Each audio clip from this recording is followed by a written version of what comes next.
오늘 우리가 같이 공부할 욥기는 17장입니다. 비교적 구절이 짧아요. 16절까지 있습니다. 욥기 17장 1절에서 16절까지 우리 교독하겠습니다. 제가 먼저 1절 읽겠어요. 나의 기운이 쇠하였으며 나의 날이 다하였고 무덤이 나를 위하여 준비되었구나. 나를 조롱하는 자들이 나와 함께 있으므로 내 눈이 그들의 충동함을 항상 보는구나. 청하건대 나에게 담보물을 주소서. 나의 손을 잡아줄 자가 누구리이까? 주께서 그들의 마음을 가리려 깨닫지 못하게 하시사오니 그들을 높이게 하소서. 보상을 얻으려고 친구를 비난하는 자는 그의 자손들의 눈이 멀게 되리라. 하나님이 나를 백성의 속담거리가 되게 하시니 그들이 내 얼굴에 침을 내는구나. 내 눈은 근심 때문에 어두워지고 나의 온 지체는 그림자 같구나. 정직한 자는 이로 말미암아 놀라고 죄 없는 자는 분별하지 못한 자 때문에 분을 내나니. 그러므로 의인은 그 길을 꾸준히 가고 손이 깨끗한 자는 점점 힘을 얻느니라. 너희는 모두 사시원지니라 내가 너희 중에서 지혜자를 찾을 수 없느니라. 나의 날이 지나갔고 내 계획, 내 마음의 소원이 다 끊어졌구나. 그들은 방으로 나를 삼고 이런 앞에서 눈이 아깝다 하느니라. 내가 소홀히 내 집이 되기를 희망하여 내 침상을 흑암에 펴놓으매 무덤 위에 있는 내 아버지라 무덤 위에 있는 내 어머니 내 자매라 할지라도 나의 희망이 어디 있으며 나의 희망을 누가 보겠느냐. 우리가 흙 속에서 쉴 때에는 희망이 소홀의 문으로 예배를 누리라. 아멘.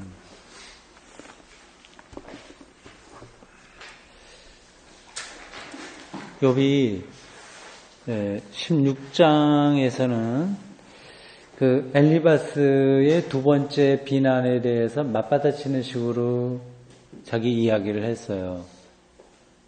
근데 17장에서 다시 한번 욥의 대답인데 여기서는 엘리바스에 대한 직접적인 반론이라기보다도 자기가 처한 형편이 얼마나 고단한지에 대해서 비탄하는 거죠. 자조적인 그런 목소리로 이야기를 하고 있습니다. 오늘도 제가 이 공부를 이제 준비를 하면서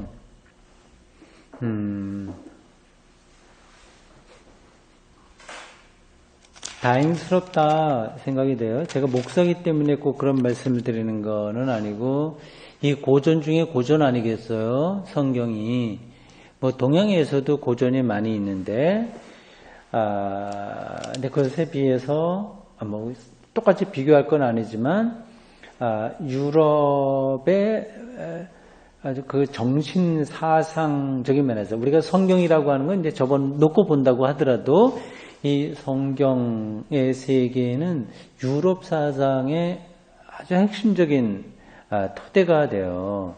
유럽 사상은 두 가지 흐름이 있어요. 하나는 헬라 철학이고요. 하나는 히브리 유대인들의 이 종교성입니다. 이 두 가지가 같이 쭉 연결돼서 유럽의 정신, 문화의 밑바탕이 됐습니다. 그래서 이 성경을 내가 나이가 들으면서도 읽고 이해하고 또 설명하기도 하고요. 그렇게 산다고 하는 게 참 뜻깊다 생각이 들어요.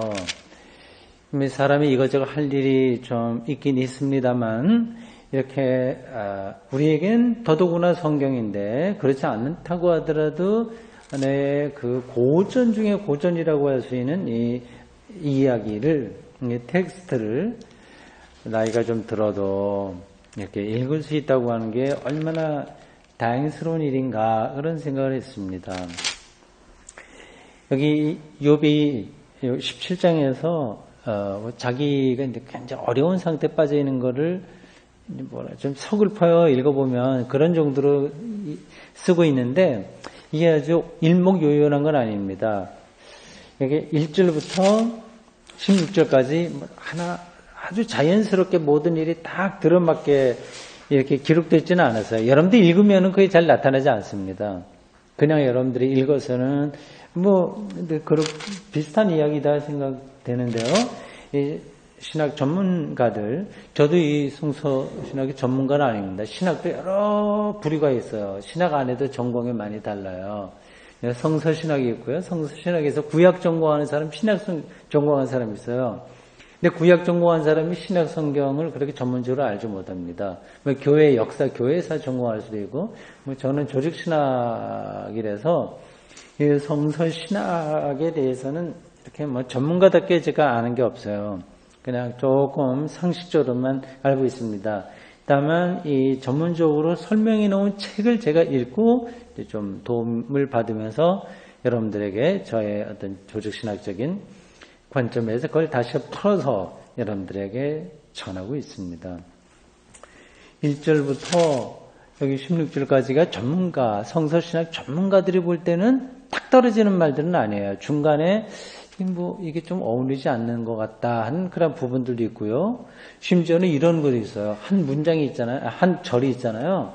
한 절 내용이 있는데 이게 그 전문가들이 좀 면밀하게 살펴보면 이게 원래부터 있었던 게 아니라 몇 자가 뜯겨져 나갔다거나 아니면 다른 게 들어왔다거나 그렇게 그게 분석이 됩니다. 그러니까 여러분들이 옛날 고고학을 연구하는 사람들을 좀 상상하시면 될 거예요. 그래서 여러 가지 그 무덤에, 왕들의 무덤에 가면은 그 어떤 조각들이 파편 조각이 나오는데 거기에 글씨들이 좀 있거든요. 근데 벌레가 먹기도 하고 이렇게 저렇게 됩니다. 근데 그걸 갖다가 이제 잘 연구하는 학자들이 있는 거예요. 구약 성경도 사실은 고대 언어이기 때문에 지금 우리가 누가 글을 쓰듯이 완벽하게 딱 일목요연하게 논리적으로 다 쓴 건 아닙니다. 그게 이제 쭉 전달되면서 조금 약간 달라지기도 하고 또 그 당시에는 책을 쓴 다음에 책 쓰기 전에 구전이 있었어요. 입으로 다 전달되는. 처음부터 성경이 있었다고 생각하시면 안 돼요. 입으로 전달되는 내용들이 차츰차츰 언어로 기록되고요. 그 다음에 이제 그게 또 이런 것도 있어요. 하나 이제 기록됐다고 합시다. 그게 옛날에는 글씨를 특별한 경우에는 양피지에 써요. 양 가죽에다가. 특별한 경우. 그러나 일반적으로는 파피루스라고 해서 이렇게 옛날식으로 만든 종이에요. 갈대 이 줄기 같은 거 뜯어갖고 어떻게 만들었는데 오래가지 못합니다. 그런 것들은. 그래서 그 사본을 써야 되잖아요. 이제 사본이 이제 100개 쓰는 건데 그런 와중에 조금씩 그 글자 이런데 차이가 좀 있을 수 있어요. 근데 그러한 고대 문서들의 한계가 있기 때문에 전문가들의 어떤 문서 비평, 역사 비평, 이런 것들의 도움을 우리가 받아야 됩니다. 참고적으로 말씀드린 거예요. 여러분들에게 직접 해당되는 건 아닙니다. 그러니까 이러한 1절에서 16절까지를 기록하고 있는 17장에 약간 어색한 부분이 들어가 있는데 그건 고대 언어로서 어쩔 수 없는 한계다. 생각하시면 되겠습니다. 그래서 오늘 저는 여기 있는 구절들을 보통 때는 단락으로 나누어서 여러분들에게 설명을 했는데 오늘은 조금 약간 어색한 부분들이 있어서 그건 빼버리고 중요하다고 생각되는 구절을 몇 개 선택해서 말씀드릴까 합니다. 이게 전부 다 제가 선택한 구절들은 다 17장의 핵심 주제인 욥의 자주 혹은 한탄 여기에 해당되는 겁니다. 1절 보세요. 자기의 기운이 다 빠졌다. 죽을 때는 되지 않은 건데 병 들어서 이렇게 되고 아들 딸 다 죽고 그런 상태니까요. 이렇게 될 수밖에 없죠. 기운이 쇠하였고 자기 날이 다 했다 이렇게 한탄하고 있네요. 삶의 의지가 완전히 끊어진 그런 상태입니다. 그래서 좀 문학적으로 표현합니다. 무덤이 나를 위해서 준비되었구나. 이미 자기는 무덤 앞에 서 있는 거와 마찬가지다. 그렇게 얘기합니다. 이 사람이 어떤 운명에 처해 있는지 여러분들이 뭐 잘 아시는 거고요. 근데 우리가 그렇지는 않죠. 우리 뭐 재산이 완전히 다 날아갔다가 죽을 병에 걸렸다거나, 뭐 자식들이 몰살했다거나 이제 그런 운명은 아주 특이한 거라서 부분적으로는 있을지 모르지만 전체적으로 그러한 일을 당한 사람들 많지 않습니다. 그리고 욥 이야기는 어떠한 실제 인물이라기보다도 어떤 그 근원적인 신앙의 세계를 말하기 위해서 설정된 인물의 이야기예요. 그래서 이 욥과 똑같은 운명에 우리가 처해 있지는 않지만 기본적으로는 이 욥과 같은 영적인 태도가 필요합니다. 이렇게 살기가 쉽지 않습니다. 지금 욥과 같은 영적인 태도라고 하는 것은 뭐예요? 무덤 앞에 내가 서 있다고 하는 그런 자세인 거예요. 아이고 인생이 짧은데 뭐 구질구질하게 그렇게 생각하냐? 그런 말도 할 수 있는데 그렇지는 않습니다. 이 삶이 기쁨이고 환희라고 하는 거를 알기 위해, 그거를 느끼기 위해서라도 사실은 무덤 앞에 놓인 실존이라고 하는 사실을 뚫어봐야 되는 거예요.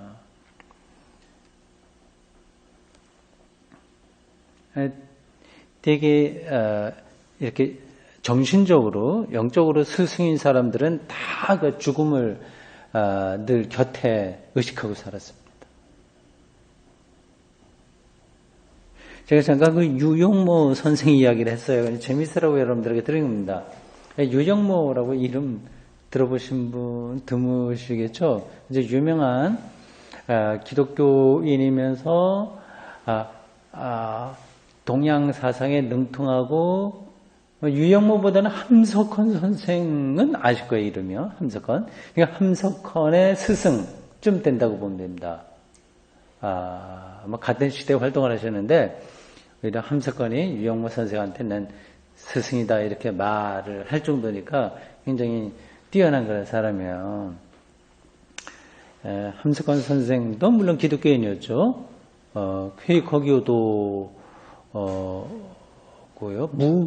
무교회주의 대표고 뭐 유영모 선생도 그런 쪽에 속합니다. 근데 이분의 얽힌 이야기가 나이가 들어서 해혼식을 했어요, 아내하고. 40살인가 50살인가 정확하게 모르겠는데 이제는 부부가 아니다, 온누이다. 그래서 두 사람 사이에 어떤 성적인 관계도 없이 살고 그리고 잠도요 푹신한 데서 안 자고 널빤데기 뭐 이런 거죠. 이 앞에 있는 닭들 이 널빤 2개 정도 놓고 그 위에서 평생 잤답니다. 그러면서 이 널판지를 내가 죽은 다음에 관으로 만들어라 그런 이야기를 했다는 말이 전해져요. 근데 그 같이 가까이 있었던 분의 말을 들어보니 그 장례식 때 그걸로 만들지는 않았다고 그럽니다. 왜 그런지는 잘 모르겠어요. 그러니까 굉장히 그 자학적이 산 거죠.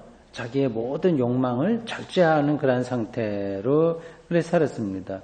그러니까 뭐 거의 죽음을 친구처럼 그림자처럼 안고 사는 거죠.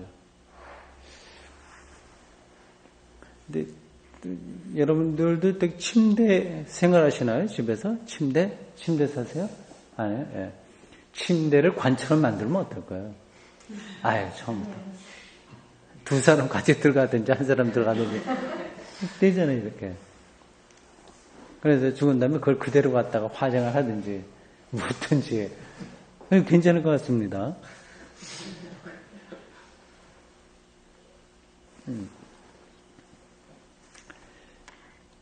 2절 욥이 자기를 이제 아주 어려운 처지에 빠져 있다고 자조하고 있는데요.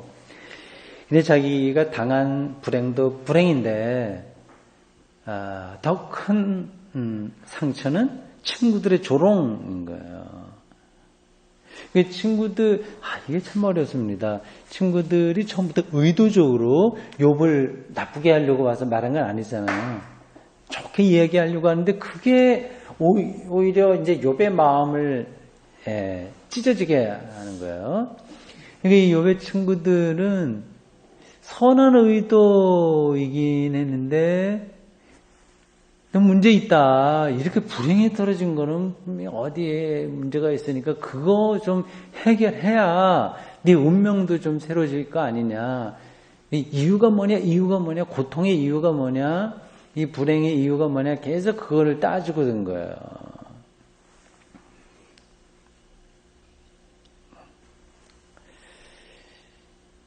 근데 그게 보통 사람들에게는 그게 먹히는 거예요. 어떤 사람, 근데 보통 일반적인 사람들이요. 그러니까 여러분들도 다 늘 생각하지 않습니까? 갑자기 어려운 일 당하면 내가 하나님 앞에 잘못한 거 있나? 일단 그거 생각하지 않습니까?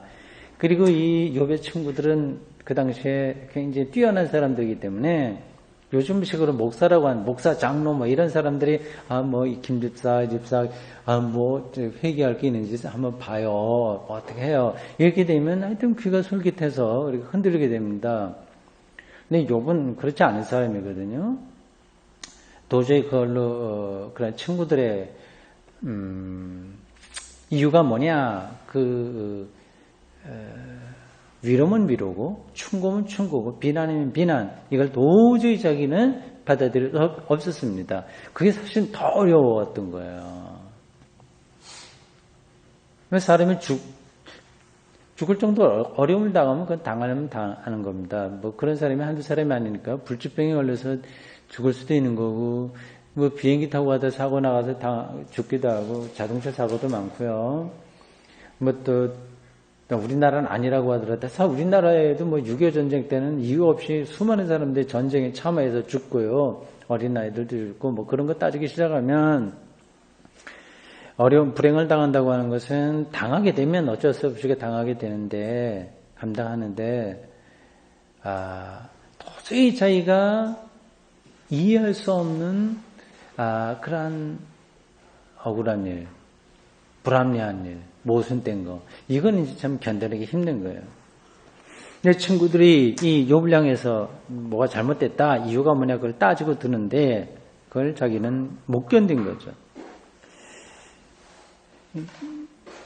이런 불행의 이유가 뭐냐 하는 거는 유대인들이 늘 생각하던 거였어요. 그건 일단은 그게 좋은 자세예요.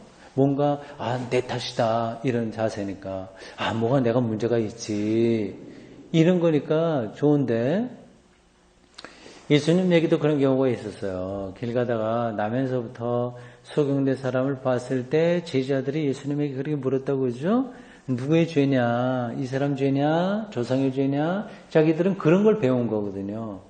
배운 대로 물어본 거예요. 예수님이 이 사람 죄도 아니고 조상 죄도 아니고 하나님께 영광을 드러내기 위한 거다 하면서 이제 고친 그러한 이야기예요.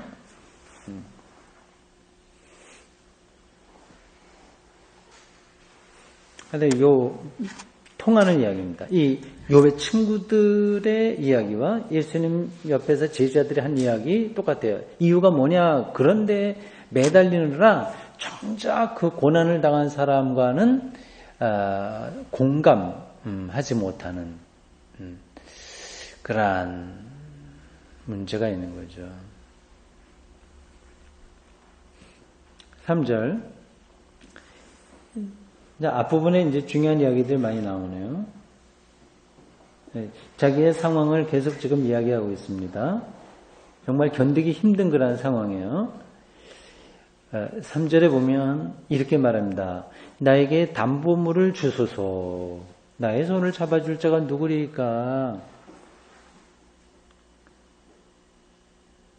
자기가 옳다는 사실을 좀 반대로 옳다기보다도 그러한 재앙을 받을 만큼 잘못한 게 없다고 하는 사실을 인정해 주는 사람이 하나도 없었습니다. 친구들은 물론이고 아내도 마찬가지였어요. 그래서 그는 하나님에게만 의지한 거예요. 여기서 담보물이라고 했는데 이건 뭐 하나님 당신이 보증서 주십시오라고 하는 겁니다. 하나님에게만 자신의 정당성을 의존할 수밖에 없는 이 욥의 실존, 영적인 실존.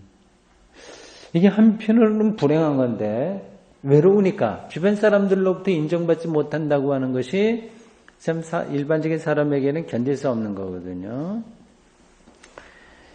그러나 다른 한편으로는 이것만이 참된 삶의 근거라고 하는 사실을 이야기를 쓰고 있는 고대 그 사람들의 영적인 시각이었어요. 그걸 잘 생각하십시오. 우리는 끊임없이 누구에게 인정받으려고 노력을 합니다. 어릴 때부터 죽을 때까지 계속 우리는 거기에 마음을 쏟고 있는 거예요. 좋은 쪽으로나 조금 약간 비정상적인 방법을 통해서라도 그렇게 하려고 합니다. 그걸 제가 이제 매도하고 싶지는 않아요. 그렇게 노력을 해서 인정받고 또 학력도 인정받고 좋은 학교 가고 뭐 연봉도 높고 다 행복하구나 이렇게 사람들에게 인정받고 사는 거 그걸 제가 이렇게 나쁘다 매도하고 싶진 않대. 근데 그게 길은 아닌 겁니다. 그게 궁극적인 길은 아닌 거예요. 그걸로는 자기의 정당성이 유지가 될 수 없어요. 저는 이 절박한 상황에 떨어진 욥이 하나님을 향해서 당신만이 나의 보증입니다고 하는 그러한 절절한 요청. 여기에 정말 참된 삶의 토대, 참된 신뢰, 쉽게 얘기하면 구원의 가능성, 구원이 여기 있다 이 생각을 합니다. 이걸 우리 신학 시대의 신학으로 좀 끌고 와서 좀 생각해 보면 이렇습니다. 로마서와 갈라디아서 그리고 복음서가 늘 주제로 삼고 있듯이 하나님으로부터 의롭다고 인정받는다고 하는 사실이 우리 신학 시대의 핵심이잖아요. 그게 복음이잖아요. 하나님으로부터 인정받는 거예요. 의롭다고 인정받는 거. 근데 그게 뭘로 된다고 그러죠? 하나님이 이제 인정하는 거. 이 똑같은 말이에요. 이거 보증서 달라고 하는 거하고 하나님으로부터 칭의를 이렇게 받는 거하고는 이제 같은 의미입니다. 칭의라고 하는 말은 들어보셨죠? 의인이라고 하는 말이에요. 이게 얼마나 다이나믹한 건지 신자들은 잘 모릅니다. 이제 모른다기보다도 그건 절실하게 생각하지 않아요.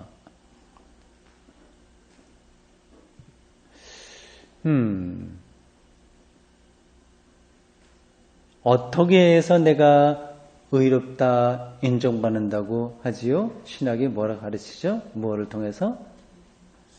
믿음인 거예요. 예수를 믿음으로 값없이 의롭다 인정받는다. 이게 복음 핵심인 거잖아요. 늘 들었던 이야기 아닙니까? 이게 얼마나 혁명적인 건지 이해하시겠어요? 그러니까 돈이 많아서 그렇게 의롭다 인정받는 게 아니라 지금은 이제 돈 늘 그랬잖아요. 학력, 인격, 도덕성 좋은 거 다 손가락에 꼽아보세요. 없죠? 그런 게 아닌 거예요. 그런 건 아무리 하더라도 괜찮은 사람인 거예요. 하나님이 우리를 의롭다고 인정하는 것은 믿음인 거예요. 물론 이제 이게 값싼 은혜에 떨어져 갖고 말만 믿는다고 하지 자기의 영혼 전체가 거기 담기지 않을 때는 문제가 되는데 저는 정말 믿음이 참다는 걸 전제하고 드리는 말씀이에요. 그러니까 그 믿음으로 하나님으로부터 보증받는다고 하는 사실, 그게 바로 지금 욥이 이야기하는 것하고 다 통하는 이야기입니다. 그 사실을 여러분들이 조금 더 집중을 하시는 게 좋습니다. 그런 것들 제가 설교할 때 가끔 그 핵심 주제로 말할 때도 있고 간접적으로 말씀드릴 때도 있는데, 그런 게 어떤 때 여러분들이 그렇구나 깨달아지기도 하고, 어떤 때 지나가 버리기도 하고, 깨달아지게다가 또 약화되기도 하고, 이제 그렇게 될 거예요. 그러니까 뭐 수요일날 이런 공부를 통해서 그런 게 다시 한번 확인되고 한 발 한 발 더 기독교 신앙의 중심으로 수행하듯이 들어가야 됩니다. 갑작스럽게 믿음이 성장하지는 않아요. 내가 어젯밤에 기도하다가 뭐 봤다. 그리고 뭐 응답을 받았다. 이런 걸로는 믿음이 성장하지 않습니다.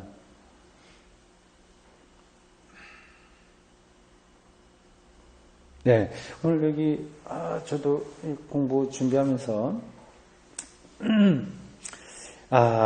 정말 중요한 거를 제가 그냥 평소처럼 성경에 있는 것으로만 지나갔다고 한다면 포착하지 못했을 그런 구절인데, 이제 좀 가르쳐야 되니까 말씀 좀 더 깊이 읽다 보니 중요한 이 대목을 제가 깨닫게 됐습니다. 네, 하나님에게만 보증을 원하는 이 욥의 영적인 태도, 이게 정말 하나님 믿는 신앙의 핵심이라고 할 수 있습니다. 이제 한마디만 더 붙인다면, 이게 있기 때문에 다른 모든 세상의 욕으로부터 자유로워지는 거죠.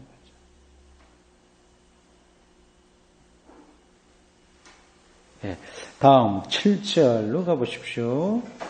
그 중간에 있는 거는 그냥 지나가도 되는 거예요. 6절과 7절에서 자기 신세를 다시 한탄해요. 속담거리로 떨어지고 자기가 침뱉음을 당하고 예수님의 운명하고도 비슷한 점들이 좀 있어요. 근심으로 눈이 어두워졌다. 얘기하네요. 7절에서. 그렇죠.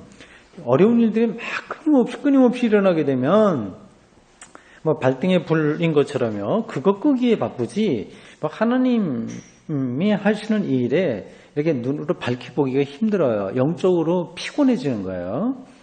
자기는 좀 그런 상황이다. 참 자기가 딱하다. 그런 얘기를 하면서 참 중요한 표현을 7절 후반절에 했습니다.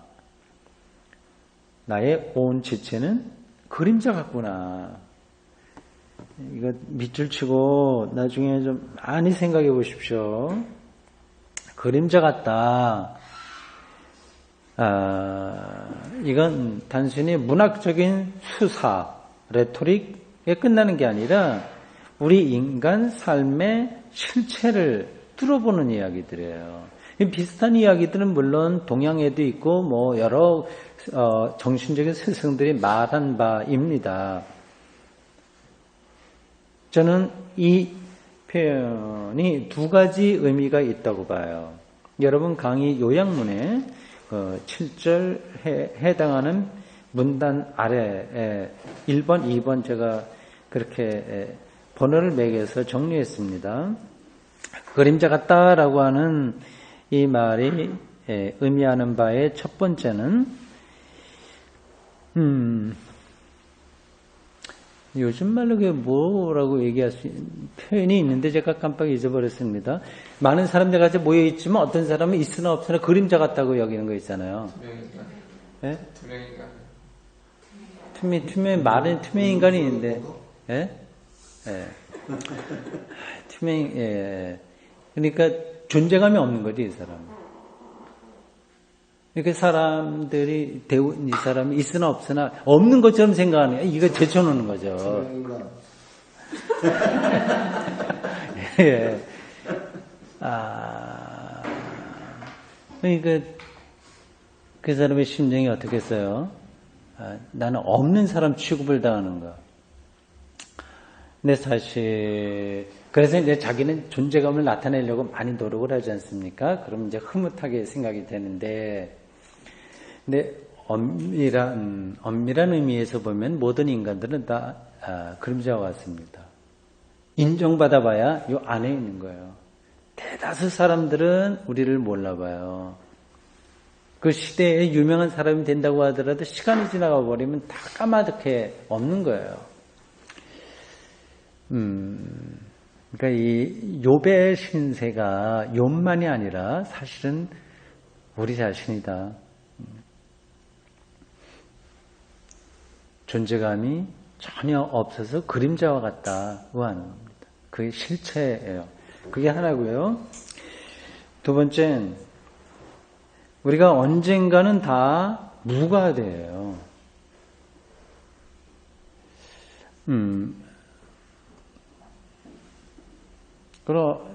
가끔 그런 생각을 합니다. 제 예배를 인도할 때도 그렇고, 설교, 뭐, 이렇게 또 공부할 때도 그렇고, 뭐, 그 이외에 다른 있을 때도 그런데, 지금 이게 정말 현실인지, 아니면 이게 그림자인지, 이렇게 조금 확실하게 느껴지지 않을 때가 많습니다.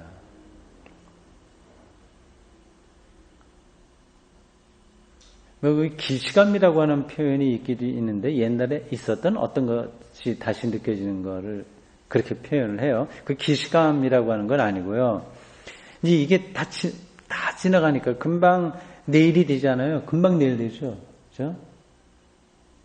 그럼 지금은 없는 거예요. 내일만이 아니라 1년 후가 또 금방 되죠. 1년 후면 오늘 이 시간은 사실 또 없는 거랑 마찬가지고, 물론 기억으로 좀 남습니다만은, 그 기억이라고 하는 것도, 그것도 뭐, 그렇게 대단한 게 아니기 때문에, 지금 우리가 이렇게 하고 있는 모든 것이 그림자를 잡는 것 같다는 그런 느낌이 들 때가 많이 있습니다.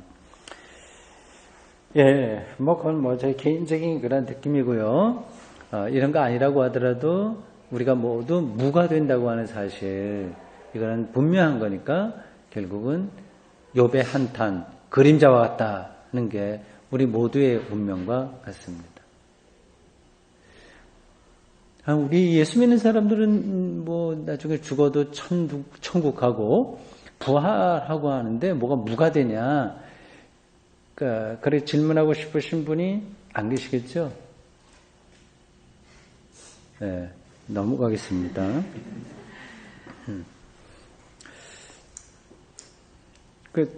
그런 문제 모르겠어요. 다음 주일날 우리 일일 수련회 할 때 제가 죽음에 관하여 조금 특강 비슷하게 하는데 그때 조금 보충할 수 있으면 하도록 하겠습니다. 자, 13절과 16절 요거 마지막 우리가 보는 구절입니다. 여기에 스올이라고 하는 단어가 다시 나와요. 14장 13절에 나왔던 거예요. 이 스올은 죽은 사람들이 거하게 될 지하의 어두운 세계를 가리킵니다.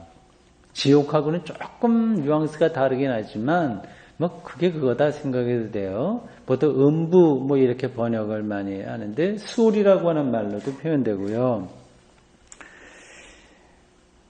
예, 그래서 거기를 그래서 본문에 보면 구더기 무덤을 아버지라고 하고 구더기를 내 어머니 자매라 한다 그렇게 하잖아요. 이건 굉장히 사실적인 표현이에요.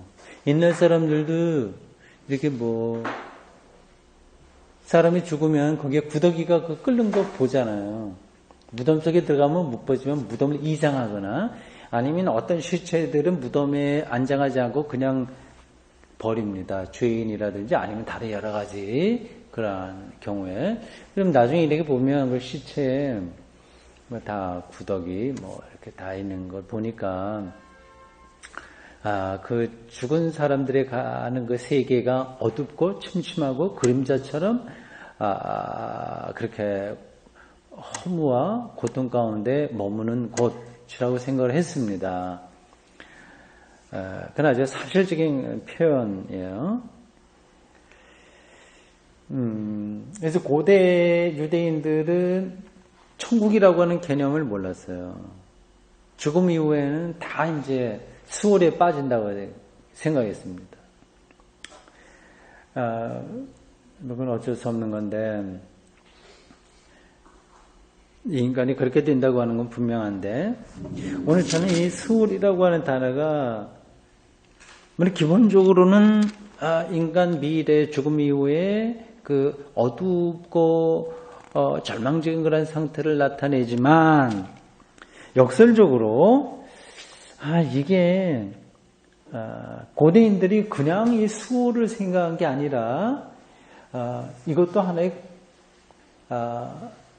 인간에게 구원으로 임하는 어떤 경험들을 그 안에 내포하고 있는 게 아닐까 이런 생각을 했습니다.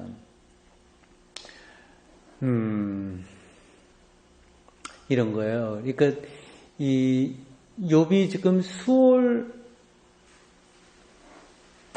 가고 싶어 하잖아요. 그죠? 수월에 가고 싶어지잖아요. 그 말은 현재보다 수월이 더 낫다는 이야기인 거예요. 더 나으면 그게 이제 구원에 가까운 거죠. 그렇게 최소한도 현재는 욥이 당하는 그 조롱, 여러 가지 정말 참을 수 없는 그러한 것들, 절망적인 그런 상태고 계속해서 너 잘못했어, 뭐해서 이렇게 따지고 사람들 저 욥처럼 살면 안 돼, 이런 얘기도 듣고 하는데 수월에 가면 그런 일들은 전혀 없는 거예요. 남의 간섭을 받지 않아. 모든 것이 이 땅 위에 있었던 거하고 격리되는 그러한 상태예요. 비록 어둡고 침침하고 그러한 세계이지만 오히려 그것이 인간에게 안식일 수 있는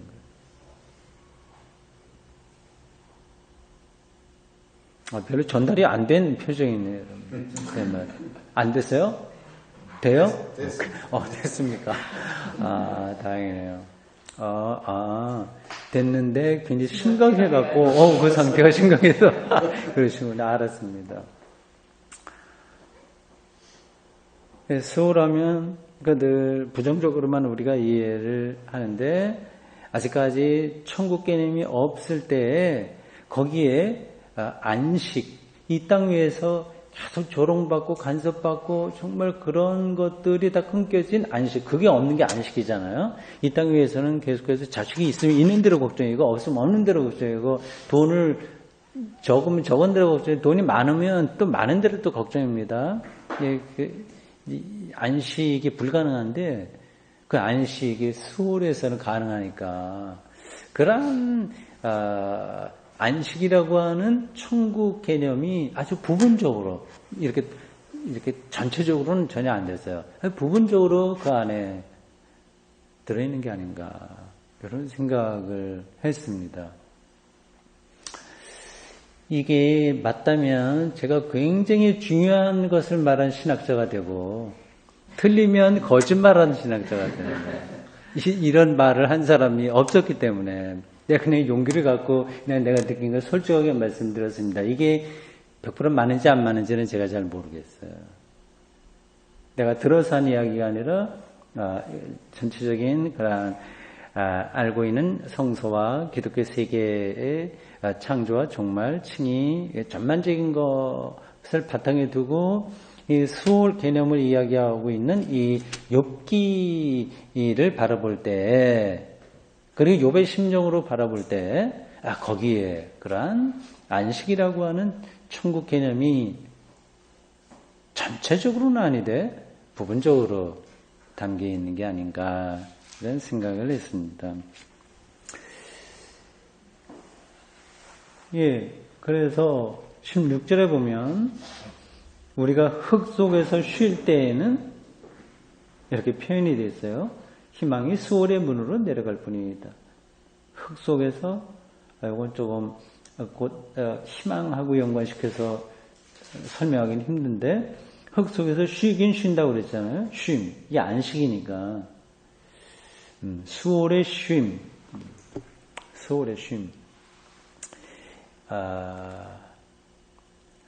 이러한 영성 필요합니다.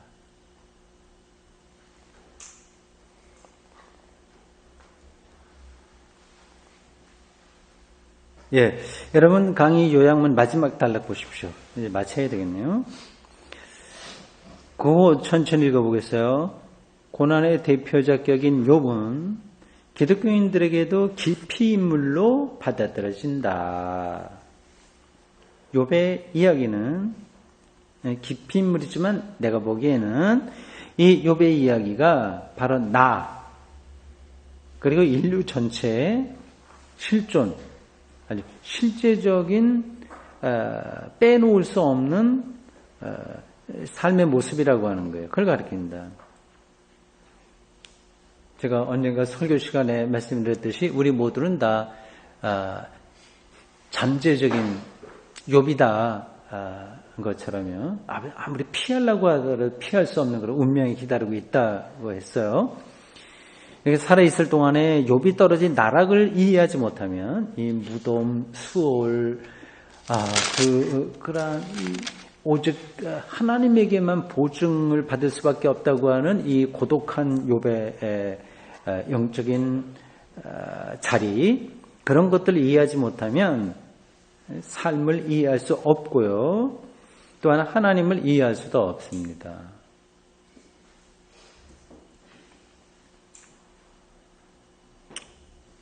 삶의 깊은 곳으로 떨어진 경험을 한 사람만이 깊이를 알아야만 절정의 높이 이를 이해하고 경험할 수 있습니다. 로마서 5장 20절에 그렇게 되어 있죠. 죄가 더한 곳에 은혜가 더욱 넘쳤다. 이건 죄를 조장한다고 하는 뜻이 아니라 그 죄의 깊이, 그 절망, 그거를 안 사람이야말로 거기서 용서받고 새로운 생명을 경험한다고 하는 기쁨, 희열, 은혜, 그거를 더 절감한다 하는 그런 뜻입니다.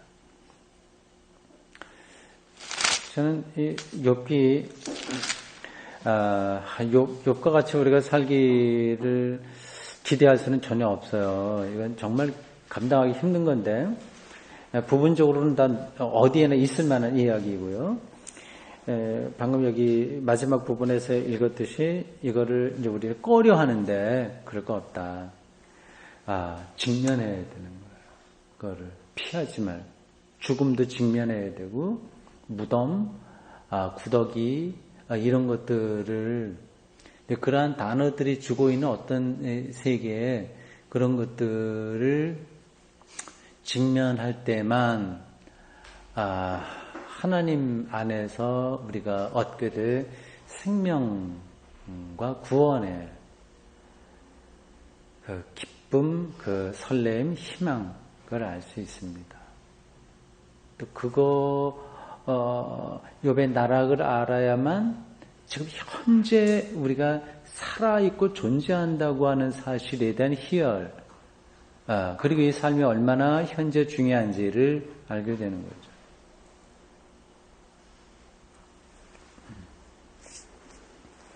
기도하겠습니다. 주님, 오늘 저희들 욥기 17장 같이 공부했습니다. 하나님의 말씀이 이렇게 살아있어서, 정말 살아있어서 우리가 영적으로 깊이 질문하면 질문할수록 더 풍요로운 대답을 준다는 사실을 다시 한번 깨닫습니다. 누구나 피하고 싶은 욥의 운명이나 그것이 곧 우리 미래에 닥칠 것이며 또 그를 통해서만 그 운명을 직면함으로써만 오늘 이 현재의 삶이 얼마나 놀랍고 풍요로운지도 알게 되며 궁극적으로 우리의 모든 삶이 하나님과의 관계를 통해서만 참된 세계로 들어가는 줄로 믿습니다. 주님, 우리의 일상생활 이렇게 저렇게 희로애락으로 점철되고 있는데 해결할 문제 잘 해결하고 견딜 것도 잘 견디고 망상에는 떨어지지 말고 현실적으로 살면서 하나님의 일꾼으로 성장하며 하나님 손에 온전히 맡겨지는 사람들로 살아가도록 인도해 주십시오. 우리의 삶을 온전히 주님께 맡기며 예수 그리스도의 이름으로 기도드립니다. 아멘.